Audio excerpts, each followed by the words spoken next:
你對上一次唱 K 係幾時呢？ K 歌之王對於好多人嚟講，曾經係一首必唱嘅情歌。失戀要唱，飲醉又要唱，好似唱完就可以將啲唔開心嘔翻晒出嚟咁。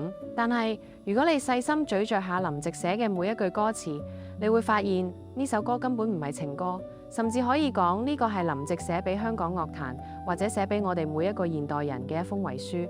佢好殘忍，佢表面上係講緊一個男人好落力去唱 K 追個女仔，但係實際上佢講緊嘅係一個關於失語症同埋情感罐頭嘅悲劇。今晚我哋唔唱 K， 我哋試下拆開呢個華麗嘅包裝，睇下裏邊嗰個已經爛透咗嘅靈魂。首先，我哋都知道呢首歌最大特色就係歌名《大串燒》，裏面至少陷入咗26首當時最紅嘅 K 歌。王菲嘅《約定》，黃耀明嘅《下世紀再嬉戲》，楊千嬅嘅《再見二丁目》，甚至連歌詞都係直接借用嘅《如幸福摩天輪》。表面睇你會覺得林夕好勁，咁都可以齊埋一齊，但係深層次去諗，點解故事嘅主角要咁樣做呢？試下代入個主角嘅心境，佢想同個女仔表白，佢想講我愛你，佢想講冇咗你我好痛，但係佢發現佢講唔出口，又或者佢覺得自己講嘅說話唔夠動人，咁於是佢做咗一個好卑微嘅決定，我借用其他人嘅說話嚟講。佢覺得王菲唱得好過佢，張學友講得深情過佢，於是佢將呢啲現成嘅情感，好似砌積木咁堆砌喺個女仔面前。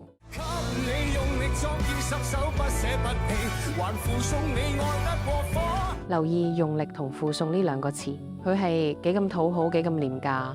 喺心理學上，呢個係一種極度嘅自我喪失 （loss of self）。K 歌之王呢個角色其實係一個冇靈魂嘅怪物，佢由頭到尾都冇講過一句屬於自己嘅真心話，佢講嘅每一句都係別人嘅歌詞，佢以為呢樣叫心情，但喺對方眼中呢個只係一場表演。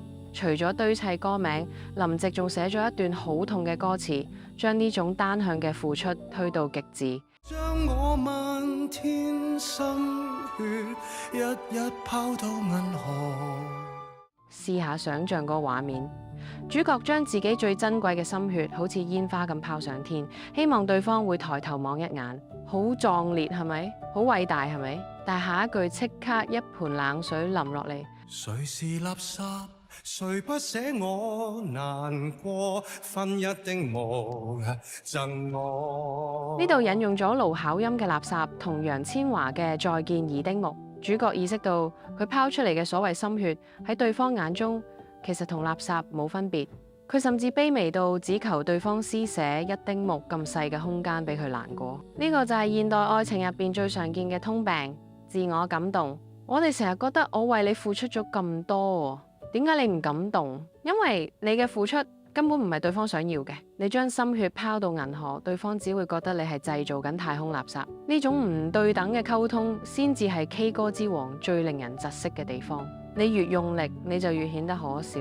點解我哋會變成咁？點解我哋要借歌詞嚟愛人？喺呢度啦，我要引入一本好重要嘅社會學著作，由法國哲學家居伊德堡 Guy Debord 寫嘅《景觀社會 The Society of the Spectacle》。書入邊有一個核心觀點，喺現代社會真實嘅體驗已經消失，取而代之嘅係景觀 spectacle。簡單講就係我哋已經分唔清真實嘅情感同被演出嚟嘅情感。俗套的歌詞煽動你惻隱。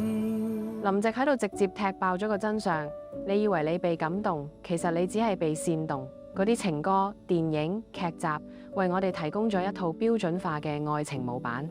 我哋以為自己愛緊一個人，其實我哋只係喺度 cosplay 緊情歌入邊嘅主角。擁抱若未令你興奮，便宜地唱出寫在情歌的性感。佢將自己嘅愛情變成咗一場 show， 佢覺得只要我唱得夠好聽，只要個氣氛夠慘，你就會愛我。呢個係一種將感情商品化嘅極致表現。唱 K 咧就係呢個景觀社會嘅縮影，我哋喺入邊咧聲嘶力竭，以為宣泄咗真感情，其實只係消費緊一堆罐頭音樂。除咗景觀啦，其實仲有一個更現實嘅原因，令到我哋變成 K 歌之王，就係懶。喺呢個講求效率嘅時代咧，連愛情都變成咗速食。以前嘅人追女仔要寫信，要用好長時間去觀察對方，去組織自己嘅語言，每一句我愛你都係經過深思熟慮，係獨一無二嘅。但係而家我哋冇乜耐性啦，我哋冇時間去感受，我哋只想盡快得到結果。咁於是咧，流行曲就變成咗我哋嘅情感預製菜。